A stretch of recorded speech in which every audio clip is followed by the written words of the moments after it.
What's up, YouTube people? Today I'm going to go over the process of removing the rear bumper on my 2018 Dodge Charger Scat Pack. Now should be exactly the same for the 2015 all the way up to the 2018 Scat Pack, and probably the RT if I had to guess. Maybe a few small differences, but it should be pretty close on an RT. So the reason I'm doing this is because I've got this big gap back here where the bumper meets. Now this gap didn't come that way from the factory, I assume. When I bought this car, if you've been watching the channel, I bought it used actually with about 2,500 miles on it. And the guy didn't notice, but right in this area, somebody had pushed up against the bumper. So after talking to the body shop and seeing the ripples in the bumper, they recommended that I replace the bumper, and I also replace the bracketry that comes down the bumper. So I replaced the whole back bumper and all the brackets on this side because they said the bumper was sagging, and it was probably sagging because those plastic brackets were tweaked a little bit. So I bought a whole new bumper. It was about $1,300 for the bumper and the brackets and having them painted and put it on. So while they were at it, they went ahead and painted these right here for me as well on the front and the back. So I've got the new bumper in, and I've still got this huge gap. So we'll walk over to the other side. As you can see, it's pretty streamlined out. It's not a huge gap in the back like what we have over here on this side. So I'm gonna take this bumper off, and the reason I've already talked to them about it, they said that they would fix it, but the reason that I'm gonna do it is because I just put these Z01 mud guards on, and I don't want them messing them up. The mud guards attach to the inner fender and not the bumper, so I don't want to take any chances. When I got this back, I had some marks up here that I had to wind up buffing out, in which the car's dirty right now. I ended up having to buff out some marks where I let the bumper hit up against the paint of the car, and I'd rather just try it myself. So we're gonna take it off, go through the process, and then see if I can fix it. All right, so the first thing you have to do, I got a assortment of these plastic pry tools and this little flathead screwdriver I got here. I'm trying to get behind these little pop rivet deals. Shouldn't be too bad. I just had these off not long ago to put these rock guards on.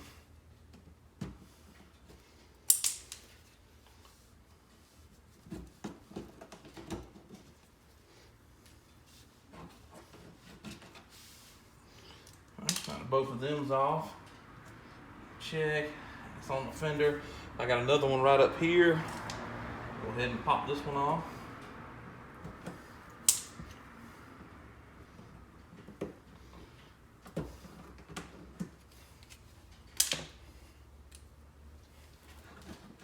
All right, there's another one right here back behind the tire.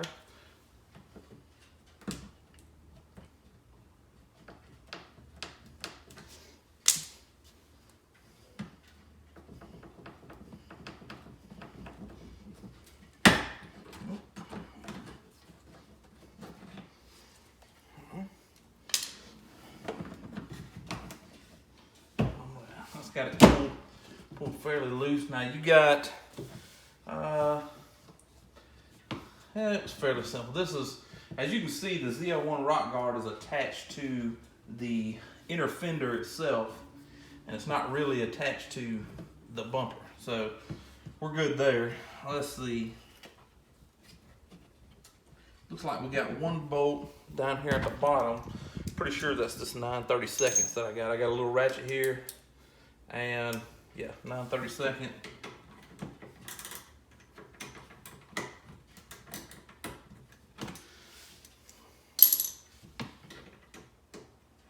Seems like it's a little smaller than that. Looks like it might be an 8mm. But I don't have an 8mm socket, so this 9/32 is doing good. I mean, it's going into plastic. We're not going to make it that tight. So whenever we put it back on.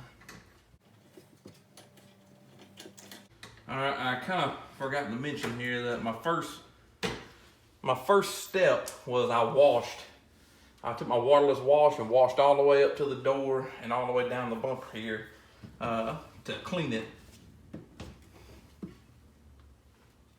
Just as I suspected. All right, that looks like a 10 millimeter. Go get my ratchet for that. I'm gonna go ahead and use this bad boy right here. Make sure it's in reverse. And it's right here on the edge. All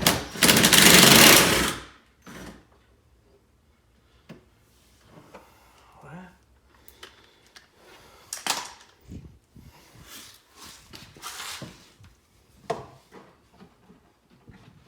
If you was wondering, the light's unplugged. Like I said, I didn't have it plugged. Let's see.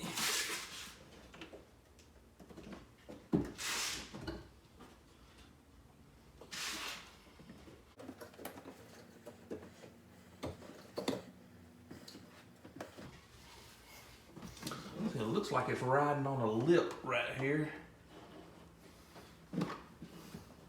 Ah! It is riding on a lip right there. All right, so that's that part. Let's see here. Bracket is. I mean, this looks like a new bracket to me. So I'm assuming they replaced it.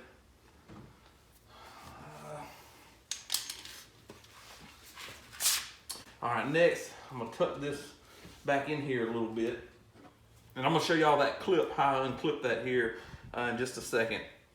Need to get this tail light out. All right, I'm in the trunk here.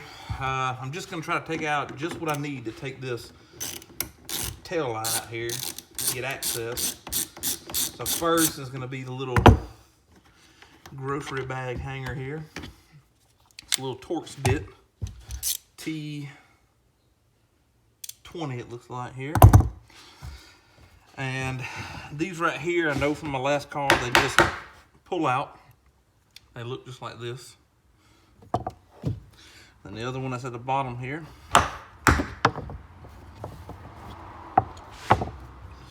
All right, we got another little popper right here.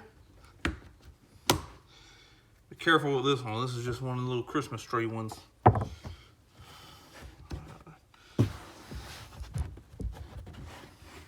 I think this light will just come out with the panel here. We're about to find out. Yeah. Yeah, it's got plenty of wire on it. I don't even think I'm gonna have to unplug it. So let's see here.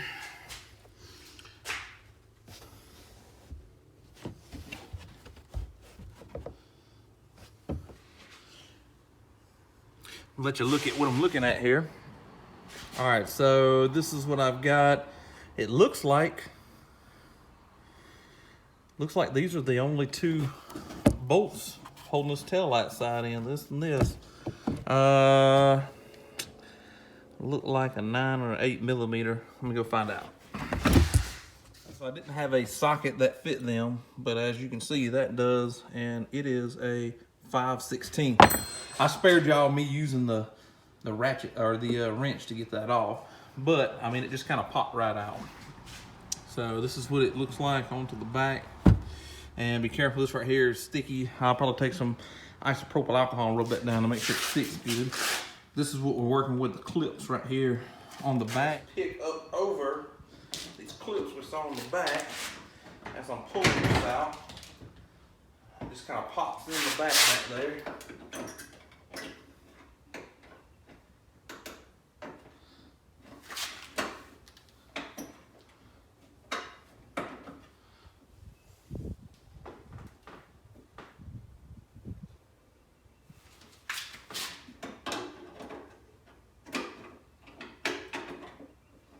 Okay, I see what's happening here. It kind of jipped me on it a little bit.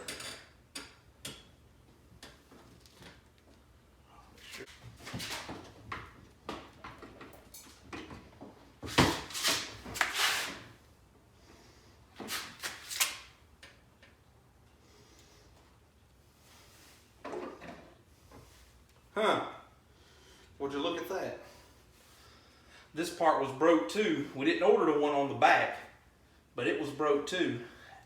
And it wouldn't have been a problem if they would have put the screw back in that goes right here. It wouldn't have been that big a deal, but they didn't put the screw back in. That's why it was sagging. All right, so what I'm gonna do is I'm gonna go to the other side. I'm gonna follow the same steps to getting this off, and I'm gonna get the whole bumper pulled back because I'm gonna try to plaster weld this back together, and I'm gonna get the bolt and I'm gonna put it all back and let the plaster weld, because this is a new bracket. Let's see, and I'll show y'all this real quick. To take the bumper off, you've got to pull this. Once you get the bolt out, see that little tab right there? It's sitting right here in this hole. So let me get the other side. Show you where I'm at. Down here on the bottom, you're gonna have these that are same size as the bottom. Like I said, I'm using a 9/16, the same size as what's on the bottom here. You gotta take those out. There's gonna be 1, 2, 3, 4 across the bottom of this bumper piece. And what I've gone ahead and done, just to show y'all, on the sides, to keep the bumper from hitting the side, I put a couple pieces of blue tape here on the side. So I'm gonna get this whole bumper off and we're gonna take a look at what we got. All right, so this clip right here for all your sensors, you're gonna pull this plastic out right here, and then right below it is a clip. And you'll push it. When you push it, it'll pop it loose. And that right there will stay in the bumper. And this is what we're working with here. They had this car for a week. I told them to take their time and, you know, want it done right. This is a new piece here. They did replace this piece. And as you can see, there's no screw in it. And these pieces are riveted to the car. And it broke right here. And the right thing to do would have been to call me up and say, hey, Mr. Knight, this piece broke too, and we need to replace it. Because what's that piece? Another $40? I already spent $1,300. So, I mean, I just don't understand why they did that. But I'm gonna try to plastic weld it back together. I've got some good plastic weld, and I'm gonna find me something that fits. So what I've got going on here is this piece has some breaks in it, and I've taken my 5-minute epoxy plastic weld here, and I have cleaned it real good with isopropyl alcohol first, all into where the cracks was, and then I scored it with a Scotch-Brite pad, cleaned it again with isopropyl alcohol, mixed up some of this 5-minute epoxy, and epoxied it together. And to hold it together, I've taped it in 2 different directions to hold pressure where it needs to be held.